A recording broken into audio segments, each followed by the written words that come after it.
we recording? Phones are in airplane mode. Hey everyone. So we wanted to try just recording something casual. We know that a lot of you have questions for Tim, his condition and how it affects him or doesn't. And we thought it'd be nice for me to ask him. I also have a little bit of a cough that I'm still getting over. So that's why I sound a little different. And I have a lozenge in my mouth that I'll try to minimize the impact of in this video. Okay, so ready, Tim? Yeah, I'm ready. Okay, so first of all, tell us about what is the name of the condition that you have? So the name of my condition is called Achondroplasia Dwarfism. And it's really people like myself have a normal sized torso. And then our limbs and our legs are shorter. So that's how we're defined in our type of dwarfism. Okay, so does anyone else in your family have this? Was it genetic by any means? You know, was this unexpected for your mom? Yeah, so my two parents are regular height, and I have two older brothers, and they're regular height. So I, as the last born, am the only person in my family that has achondroplasia dwarfism. As you were growing up, like, how did this impact your childhood? Well, you know, because I'm different than everyone physically, and that's something that people will notice right away.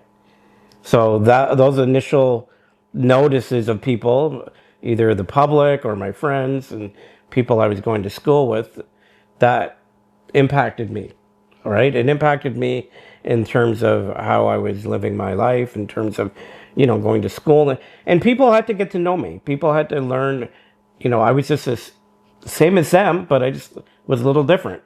So I think that to me was part of my childhood.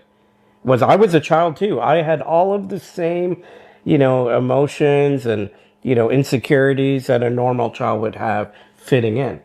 But I had even more so because I was physically different. So I really wanted people to become friends with me, get to know me, and see that I was not really any different than anyone else.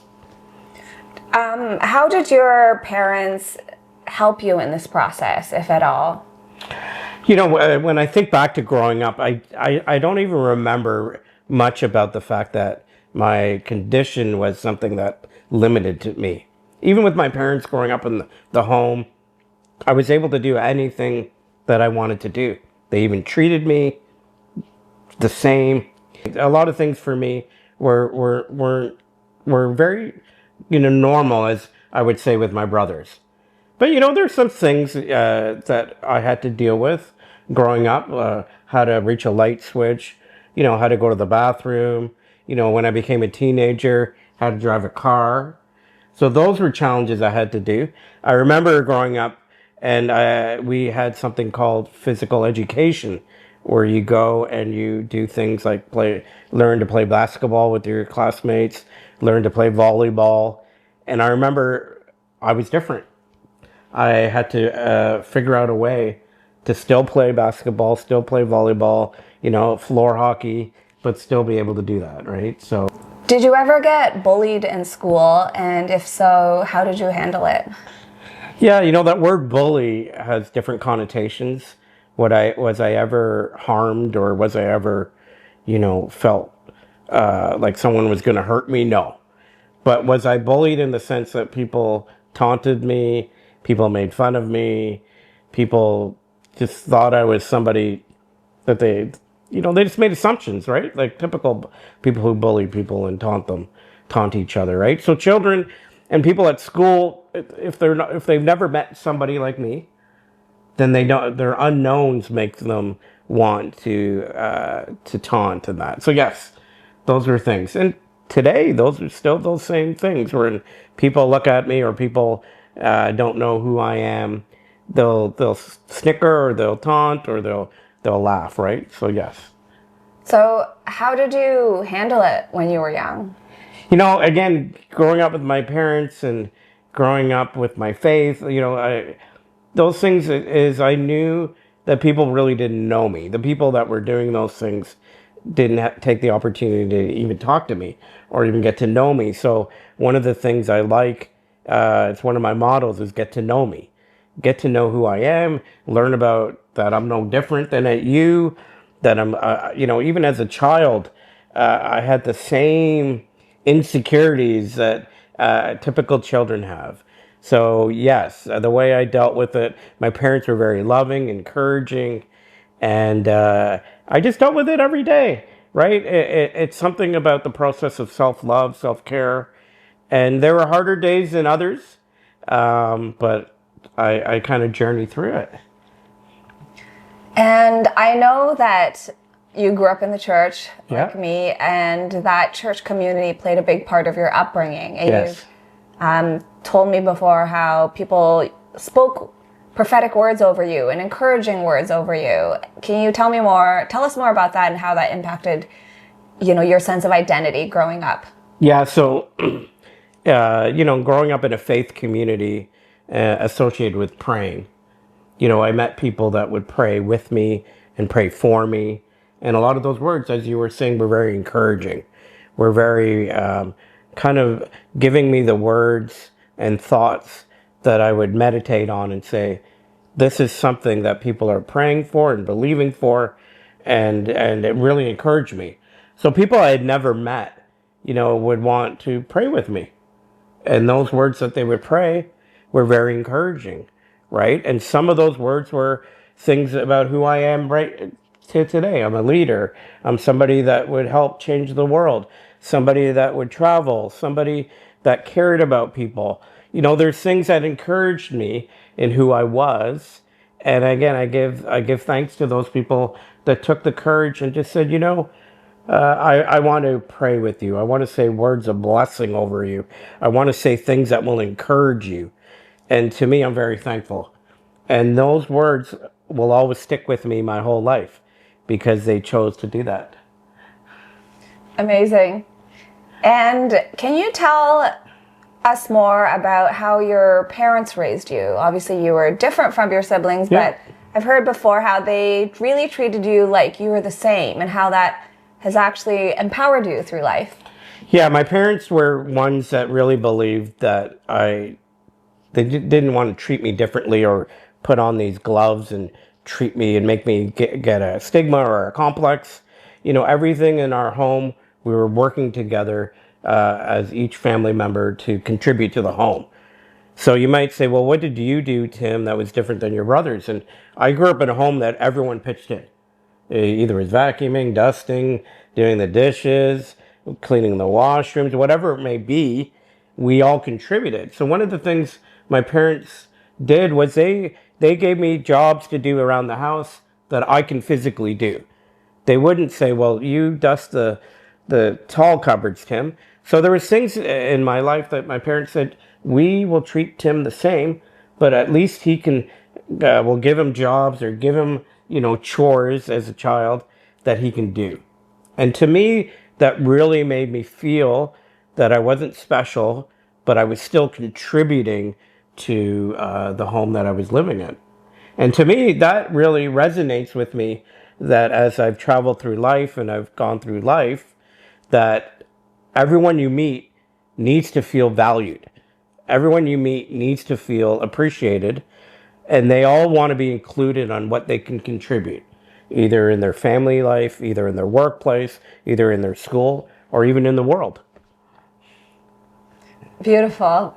And I know you've shared the story before of the piano teacher, Right. who taught you a very special lesson. Can you tell us that? Yeah, so I took piano for 6 years. And as you can tell, my hand span is a little different. Even Anita and I joke around about that, her hand span. Because my hands are bigger, but his are so cute. So one of the things as I was growing up, and I was young. I was like 8, 9, 10, 11, 12. And I was a young person. But what was happening is I couldn't do the chords or the arpeggios or the sequencing of playing the piano. And my piano teacher said, Tim, I want you to know that we're going to figure out a way that you can play these musical pieces, these classical pieces, but maybe it's not the same as somebody that Anita can do. But they said, you know what, you can still do it because we're going to figure out a way that you can do it. Right? So my piano teacher taught me how to do the fingering, how to play the chords, how to play these songs with smaller hands. Again, it's an encouragement to me because it makes me feel that I was able to do it. It's not in my mind being that you can't do it. And this is something I love saying. It's not that you can't do it. There's things in life that will always come as an obstacle. It's not that you can't do it, but you got to figure out a way that you can do it. And we can always do something to contribute to either society. In this instant, as a child learning piano, and I figured out a way with the help of my teacher, and it was amazing. It really gave me the confidence, not only playing the piano, but doing other things in life that came about in my adulthood. Yeah, let's talk about your high school years, because for a lot of people, those are like defining years where you kind of find where you fit in or don't fit in. Yeah. What were those years like for you? Yeah, those were different years, right? Those are puberty years. Those were things where you're just figuring out who you're being attracted to. Do the people you're attracted to, if that is the case, are they attracted to you? What are your friend circles? Who are the people that are accepting you in those circles? You know, one of the things in my high school, people just loved me. I would walk around my high school, and what I loved in my memory of high school is people took the time to get to know me, and they took the time to listen to me and hear stories about me. And I was very accepted in my high school. I had no issues, but it was something in high school where I took time to reach out to people and learn to figure out, well, I'm going to talk to this people group, or I'm going to deal with these different individuals, right? And in high school, I don't know about your high school, there's a lot of segments, right? There's a lot of different groups. And my challenge was I wanted to be friends with everybody. So my high school experience was good. I had a great time, but it was also a time where I was challenged with, am I physically attractive? Am I a person that people are attracted to? Am I ever going to get a significant other? All of those questions I still had, right? And I was figuring it out like every other high school student as well. Okay, so let's dig into those questions a little bit. Okay. So, in high school, everyone's asking themselves, should they date, who likes who, and then we get to university and we get working. Obviously, how did you answer those questions for yourself as you were growing up?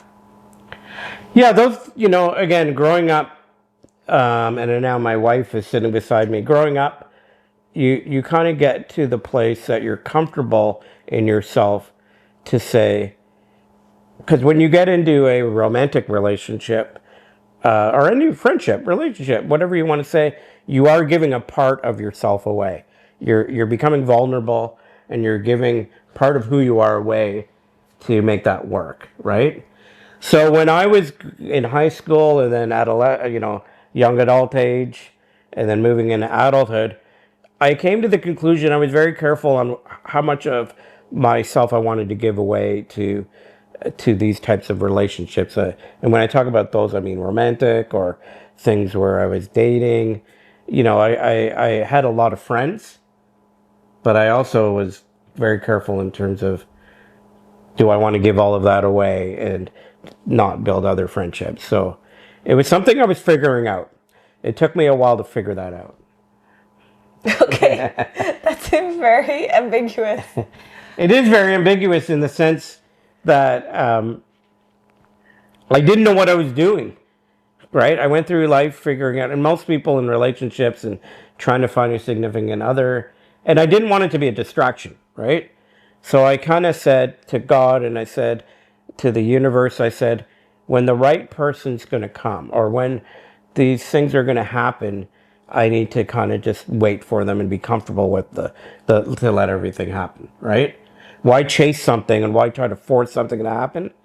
And I think I lived in that state of mind for a long time, in saying the universe and God will allow these things to happen, and the right people will come into my life. I don't need to force that. Okay, so let's talk about when you go to university and you're becoming a young adult and you're getting your first jobs. Did you ever feel like your height was holding you back in any way? Yeah, again, everybody is looking for work. You go to that job interview, right? So that feeling that you even got an interview is exciting. But then you walk into the interview and there's people sitting at a table or there's one individual and you really feel vulnerable and judged. And I think a lot of times those were the hardest parts for me in my career is thinking that the other person is judging me or thinking what they would think of me because of my outward appearance. And I would, and in a moment and when you're in an interview, you can lose confidence really fast. And you have to battle through to say, well, no, I'm not going to worry about what people think, even that person looking to hire me. And you have to stay confident in who you are. And I think that was something in my life that was very challenging. Because as I went through my career, that happened all the time, right? I got hired as an engineer, right? An engineer as a student. Then I had to work with senior engineers. I had to work with other people in the company.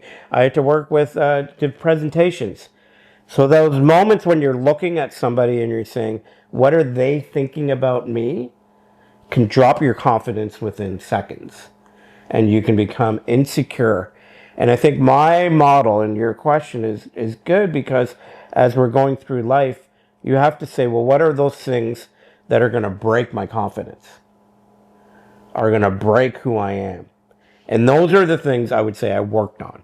I worked on through my young adulthood, my career, to say I'm standing with a person that I don't think I'm of value. It's like that imposter syndrome kind of idea. I think I'm the imposter. I don't even need to be in this room. So that was a challenge for me, and I had to just work through it. I'm gonna get another one of these things. Yeah. Oh, maybe I brought the bag over here. Okay. Can you give us any specific examples? Like, were there mentors that you had, or specific situations that really empowered you and gave you the confidence to rise above? Yeah, so one of the things my parents encouraged me was to volunteer, was to give my time to things that I can help with, right? So either in a faith community, in my church, I remember I started volunteering for a wonderful organization, a child sponsorship organization called Compassion International, right?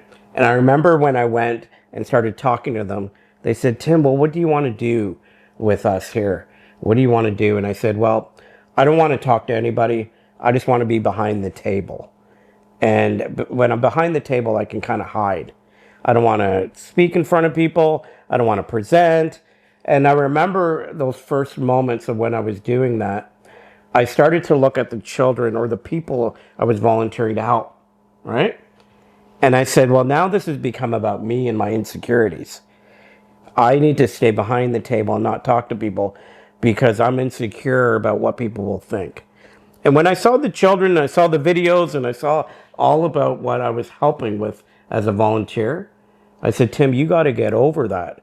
So I began to all of a sudden move in front of the table. I would I would start setting up meetings. I would start setting up small groups, and I ended up on stages in front of thousands of people telling the stories of children because it wasn't about me, it was about them.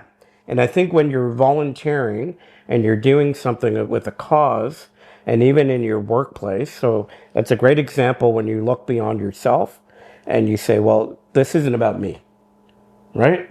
This isn't about my vulnerabilities and what I'm shy about or what people will say about me. This is about that. So that was an example of something that, and I became very well at it. Traveled across the country. I learned how to public speak.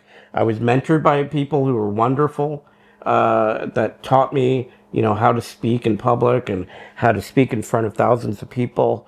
And those people saw the potential in me, and that encouraged me. So one of the things I love is mentoring. That whole idea of mentoring is I love to mentor people. I've mentored hundreds of young people over the course of my life, and I love it.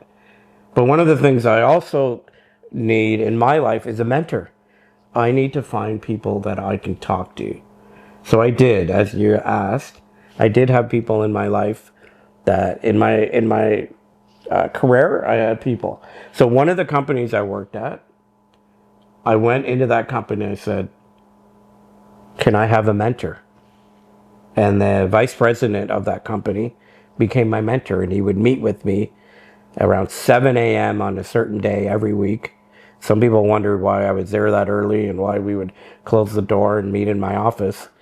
But he mentored me and he taught me so many things. So yes, he looked beyond what I even thought, and he told me and encouraged me beyond my wildest dreams, right?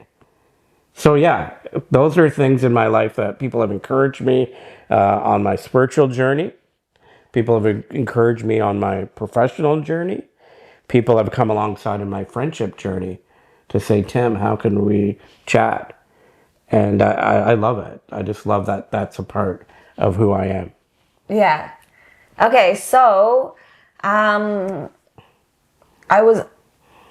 why don't we talk a little bit about how you started this water charity? Because for a lot of people, I think they find it very inspiring that somebody with physical differences would be able to see beyond, I mean, I don't think of it as a handicap, but some people might see it that way. See beyond what looks like physical limitations, right, and actually do something that makes so many other people's lives better. So can you share, I know it's a long story, but let's hear a little bit about how did you start this water charity? What inspired you to move and to reach out beyond your own life? So there's a couple of things. As I talked about volunteering, I had already been volunteering in my faith community, in my church. I've been doing stuff, even as a child, I would save up my small allowances as a child and I would send them to an organization, and they would send that money to buy clothing in the country of Philippines for the children there. And I remember I was always wanting to give back. I was always wanting to give. So in my mind, I said, I want something that my life is going to represent giving. I want my life to represent doing good. And I said, well, maybe in my, going through high school, the very end of high school, I didn't know what I was going to do. But I had another mentor. He's my science teacher. In my last year of high school, he really mentored me about what the world out there could be for me. And he taught me about being an engineer, what an engineer meant, what an engineer does. And he really helped me. So as I applied to go to engineering school. I became an engineer. But as I was going through engineering, I said, I still want to help people. I want to figure out a way. So my mind and kind of my thought process in my life is the gifts that I've been given. And gifts can be physical, but gifts can also be like your abilities, your things that you can do. I've been given a lot of gifts, and I always wanted to give those gifts back. So as I became an engineer, I became an expert in water. I've done a lot of stuff with water professionally all over North America. I developed technology that's used all over the world. And then I came to the point that I said, I want to start a charity to help people all over the world that don't have water. So as I started to travel around the world, one of the greatest needs I saw was that people didn't have water, clean drinking water. The other thing for me that I didn't know growing up here in Canada, I didn't know that children had to walk to get water. Women had to walk to get water. People had to do that. So I said, well, maybe I can use those professional talents to help start a charity for good and do something to help people for good. And it's taking who I am, it's taking everything of my loves and my passions, my education, my giftings, and all of those things, and then giving them away. And to me, this is what this is about. I figured out a way to give this away to the world, and I created this charity to help people with clean water. So that's the short story. Now, when I told this story to people, just like sitting beside you, Anita, I would sit down for coffee with people. And this is one of the things I encourage people to do. If you have things that you're passionate about, you have things that you love doing, tell people.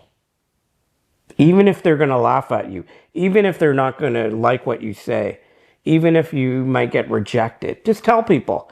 Because when you do find the people that love what you're going to do, they're going to want to join you and be part of it. So that is how I started the organization. I just went around the world, talking to people about what I want to do. And I found like-minded people and we formed the organization.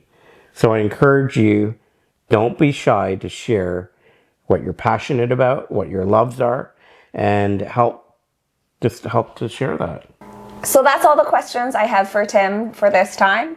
If you guys have other questions for him, let us know in the comments and we'll film another one of these. And hopefully this gave you some insight and some encouragement. And again, if you like kind of these types of videos, and Anita and I chatting, the next one I'll be giving the interview to Anita. So just let us know in the comments. Yeah. And we'd love to do this again. See you soon. See you soon.